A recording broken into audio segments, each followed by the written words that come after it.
Cool. You gonna run? Yeah, Jordan and I are going to ask the first one. All right, introduce yourself. Okay. So hi, I'm Rosalita Capaldo. I'm one of the senior journalism students here.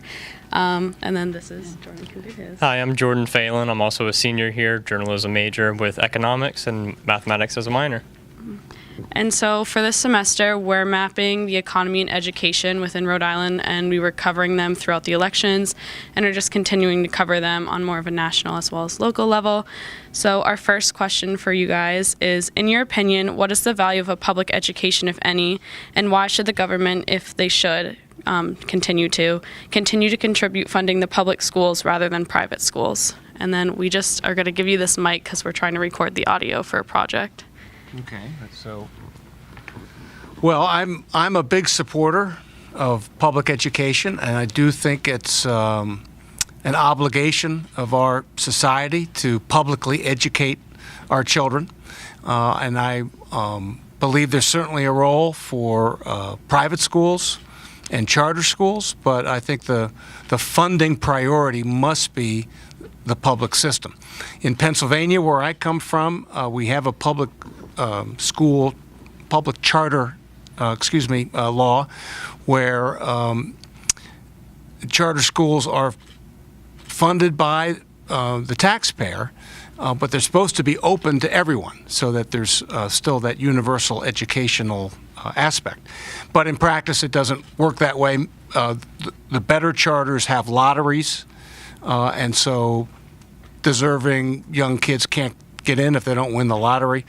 And some of the charter schools are mediocre with lower test scores than the public schools, and a handful of the charters are corrupt, and they're stealing the public dollars, and they eventually get caught and get prosecuted.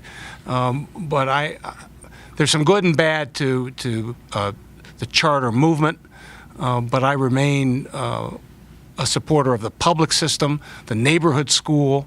And if the neighborhood schools aren't good in a community, we need to focus to make them better and to be able to give every kid a good education.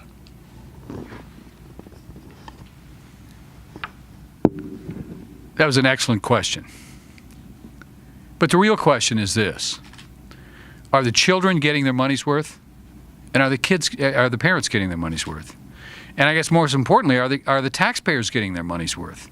If you look at national test scores on almost any front, the kids today, and most people according to national polls, believe that their children are not getting as good an education as they did. And I think that's pretty much true.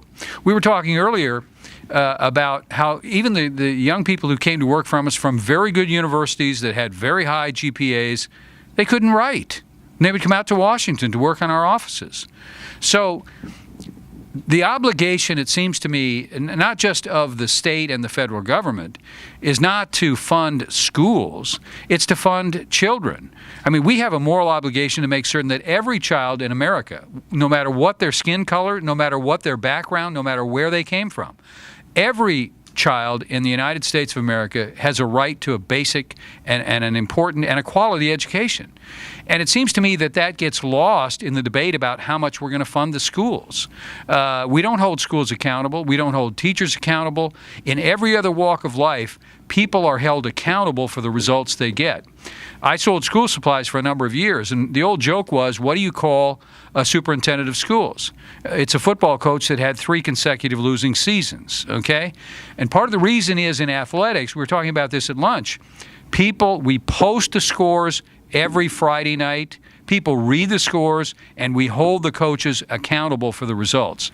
That doesn't happen in an awful lot of education today. I'll run the microphone. Keep me in shape here. Second question to that. Follow up to that? Just a second one. We each had the 2.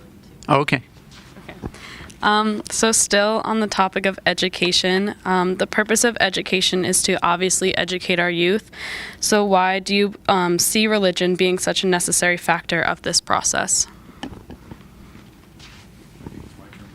All right. Well, I think we have to be careful. I'm not certain that public education should get commingled much with religion, okay? And I think that's a very fine line to walk. But I also believe, for example, I'm a product of public education. I believe in public education. But my kids went primarily to parochial schools. My grandchildren go to parochial schools. They're extremely expensive schools to send them to. And we basically get no help with those schools. I could live with that. But if you look at both our federal tax returns and our state tax returns, they're literally books of deductions that I can take. But I can't deduct the cost of education. And I think that's one area where we could make a significant change, which would not only benefit the parents and the grandparents of kids that go to parochial schools. I think it would benefit those schools, but in my opinion, it would also benefit the public schools. Because the one thing we know about in sports, the greater the competition, the more it raises the level of all the competitors. I also think it's a mistake to connect the public education system with religion in any formal way.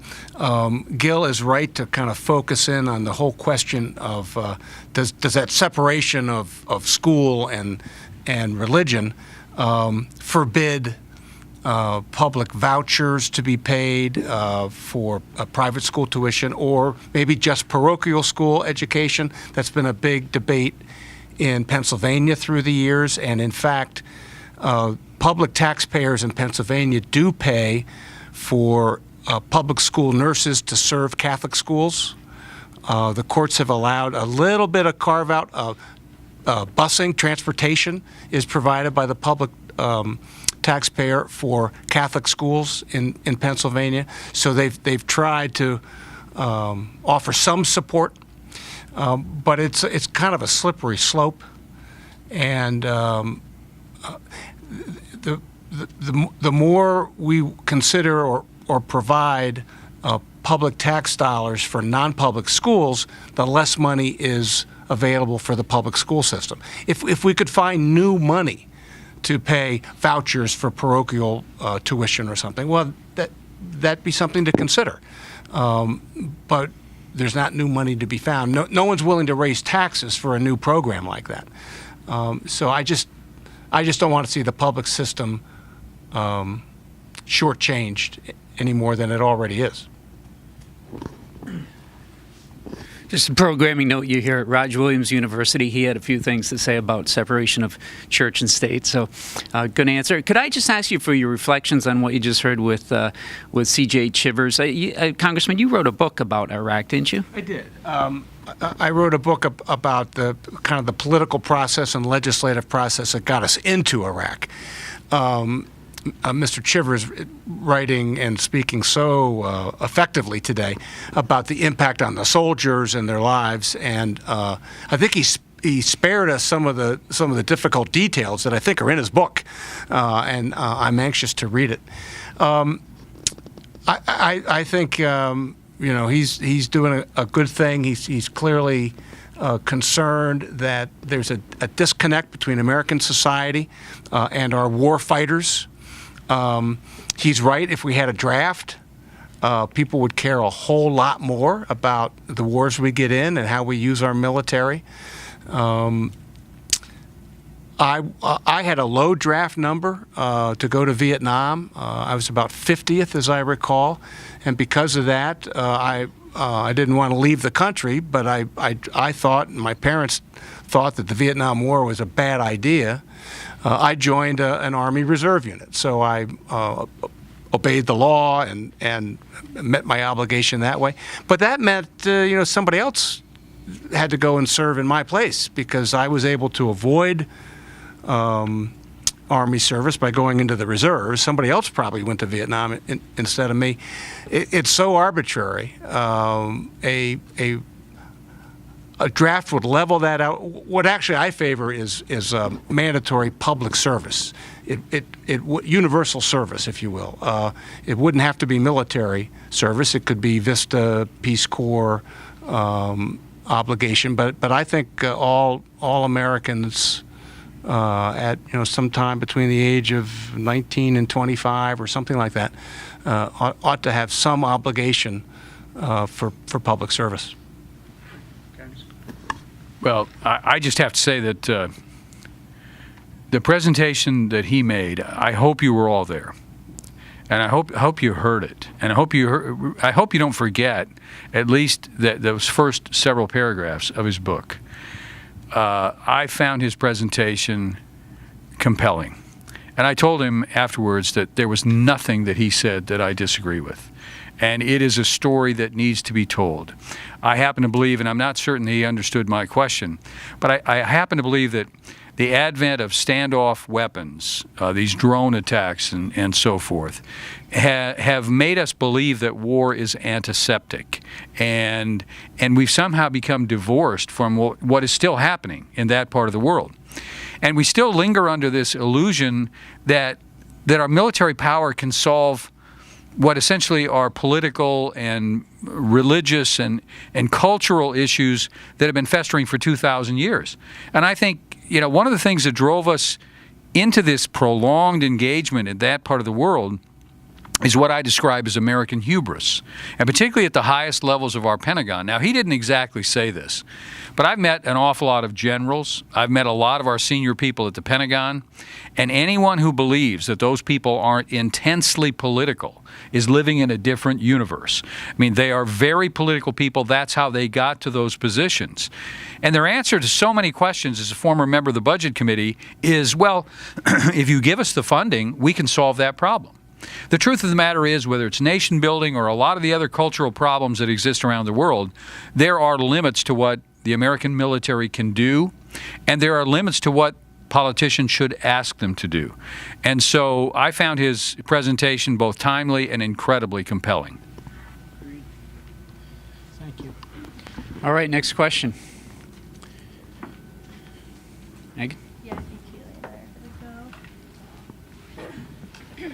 Just come down after. Okay, so President Donald Trump proposes, I'm Megan Rogus, by the way. President Donald Trump proposes the burning of clean coal, plans to cut climate change programs, and imposed a high tariff on imported solar panels. Do you agree with his actions, and do you think that renewable energy will survive President Donald Trump's time as president?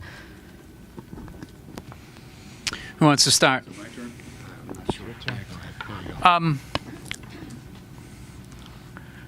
That was a long and complicated question, okay? I was on the Science Committee for 12 years.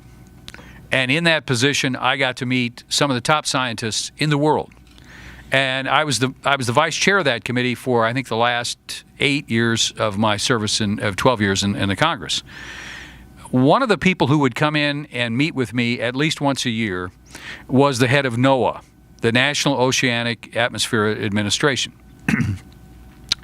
And I'll never forget, I had him in my office one time, and the conversation was starting to get more heated about this thing called global warming. And so he was sitting, he couldn't get away. He was sitting closer than that chair. And I said, tell me, is there scientific evidence to demonstrate that there is, in fact, global warming? There was a very long, pregnant pause. And finally, he answered, no. He said, now there is evidence that the level of CO2 in the atmosphere is going up, and the theory is that as the level of CO2 in the atmosphere goes up, the global climate will go up. But he said, we've seen what he described as a pause, okay? Having said all that, I do believe that the overall temperature of the planet is warming, okay? And I do believe that at least some of it is man-caused. But I'm somewhat more skeptical how much of that is really happening and how much of that is caused by human activity. And let me just put a finer point on that.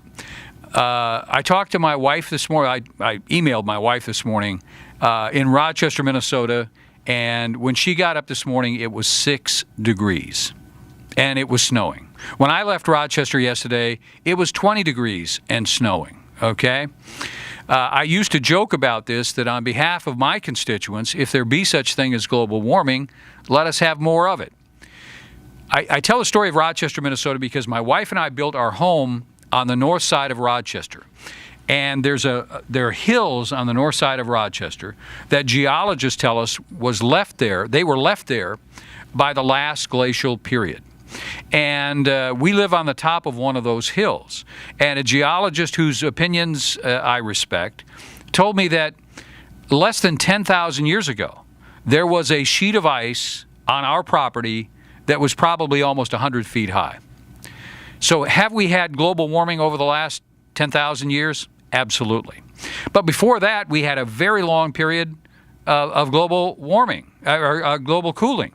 And we have had at least 3 or 4 cycles of that. And as far as we know, human activity had nothing to do with that. Are we accelerating some of that activity today? Probably. But are we willing to accept dramatically lower standards of living? I don't know yet. Let me just say this. I am more confident than anybody else in this room that we are currently exploring technologies that will come online over the next 30 or 40 years that will allow us to have enormous amounts of incredibly clean power, okay? I believe that most of the great problems society has faced over the last millennium have been solved with scientific breakthroughs. And you probably know this already, but over half of the scientists who ever lived are alive today. And with the advancing of computer technology, we can explore areas that we never thought were explorable before. So when I go to bed at night, among the last things I really worry about is global warming. Well, I think most of those scientists that are alive today have concluded that global warming is a very real threat. And I don't support the president's environmental policies. I think there's some know-nothingism in his views, an overly simplistic view of some of these challenges. Gil is surely right that scientific breakthroughs in numerous fields have changed our world, and hopefully that will happen in the energy field. I come from Pennsylvania. I wish we could burn coal cleanly. I wish we could. It'd be so good for our economy, but it can't be done, at least under current scientific knowledge and techniques. So I think renewables have to be a big part of our future, and more funding should go in, not less. It's just a question of commitment that we have to make. Now, where we'll be getting our energy in 50 years, I don't know, and perhaps these problems will recede in importance. But we can't keep burning coal. The problem with nuclear energy is we don't know what to do with the waste. We've never figured that out. So we store the waste in every plant on site, in pools of water. Nobody wants the waste buried in their state, and there's just limits to how long that can go on. So we need some clear thinking in Washington on this, and we're not getting much from the Trump administration on this subject. Could you please replay our answers to CJ's, the question about CJ? We were complimentary. Yes, they just had very good things to say about you. And now Chris is going to grill you. He's got a bunch of questions now. I'm just kidding. Who's next? Devin. I have a follow-up to Megan's question. Okay. No, yeah. One quick follow-up from Kaylee here. Okay, thank you. Hi, my name's Kaylee. So I just wanted to follow up a little bit about what you were talking about before. I'm on NASA's website right now just to make sure that my facts are right, that 17 of the 18 hottest years have occurred since 2001. And a lot... Not true. Well, that's what NASA says is true. I have a mild trust, most of my trust in NASA. That's just where this one statistic is coming from. But the point I'm trying to get at is that greenhouse gases are a real thing, and a lot of them are expanded from human activity, such as CFCs and methane, which comes from things like deforestation and other things like that, and carbon dioxide, like you said. And because of that, greenhouse gases, the heat is trapped in the earth, which means temperatures are rising. Thus, sea levels are going to rise because ice caps are melting, and in addition to that, sea levels have been rising 3.1 millimeters per year since 1993, and that's a couple inches, which doesn't seem like a lot over a long span of time. But as that continues to grow and as the earth gets hotter and sea levels continue to rise, a lot of coastal cities and residencies that are only a foot above seawater are going to be heavily affected. So what do areas like that do to combat the ocean flushing over everything surrounding them? Well, first of all, we were told when I was in Congress that there were like 300 atolls out in the Pacific that would be gone by now. They're still there, okay? We were told that the ice cap in the Antarctic, was going to be gone. Last year, as you may recall, we had to send 2 icebreakers down to that area to get some scientists out of the ice. The ice flows change from year to year. I'm not going to argue that CO2 levels are coming out, or are moving up. And some of it is human activity. I'm not going to argue that. But we're among the only industrialized countries for the last 3 years that have actually reduced our CO2 level. The other chemicals that you mentioned that are in the atmosphere are in some respects much more troublesome than CO2, okay? But do understand there are 2 things I would ask you to just be aware of. Number one, during the 100 million years or so of dinosaur activity, the CO2 level in the atmosphere was significantly higher than it is today. I mean, a lot higher than it is today. And as far as we know, human activity had nothing to do with that. So the relationship between human activity and the CO2 levels in the atmosphere is not exactly a proven science. And just because all of the leading scientists believe that the Earth is flat does not make it true. I mean, I think we have to be careful between theory and established fact. It is established, I think, without question, that CO2 levels are going up, and I think it's established that human activity has something to do with it. But I want to come back to the fact that the United States has reduced its CO2 emissions dramatically, in large part because of our substituting natural gas for other energies like dirty coal. But at the same time, the Chinese are putting very large coal-fired power plants online at a rate of 1 per week. When you compare what's happening in countries like China and India, there's only so much the United States can do to change this arc of history, if you will, especially if developing countries like China and India are exempt from any agreements that are agreed to by the industrialized world. What we need from any American president is leadership on big issues of this kind.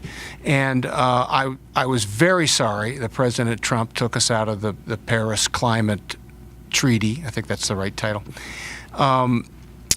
It would be okay if he thought, well, the voluntary goals that we voluntarily agreed to, those goals are wrong, they need to be adjusted or something, or we need more study. That is a legitimate point of view, and I wouldn't know if that was correct or not. But just pulling out and trying to pretend that the problem isn't there and leaving the rest of the world to grapple with it is not leadership. We are. I think it's fair to say in many respects we are the indispensable nation. That sounds a little cocky, I guess. But I mean, our leadership is important. Our economic strength, our military prowess, our cultural reach. It's important for world peace, for development, for the betterment of mankind. We're not the only one doing that. I think maybe I'm getting a little carried away with myself here. But the point I'm trying to make is I hate to see us step back from leadership. And the president, not just in the Paris climate change agreement, but in other matters, his criticism of NATO and other things, he's bringing America away from world leadership, talking about America first, And I think he's gone too far with that. And I hope we can change it. And we will survive. Somebody asked, will we survive President Donald Trump? Yeah, we survive all of the bad doings of all of our presidents. The American public is pretty resourceful and resilient, and we survive good politicians and bad politicians in both parties.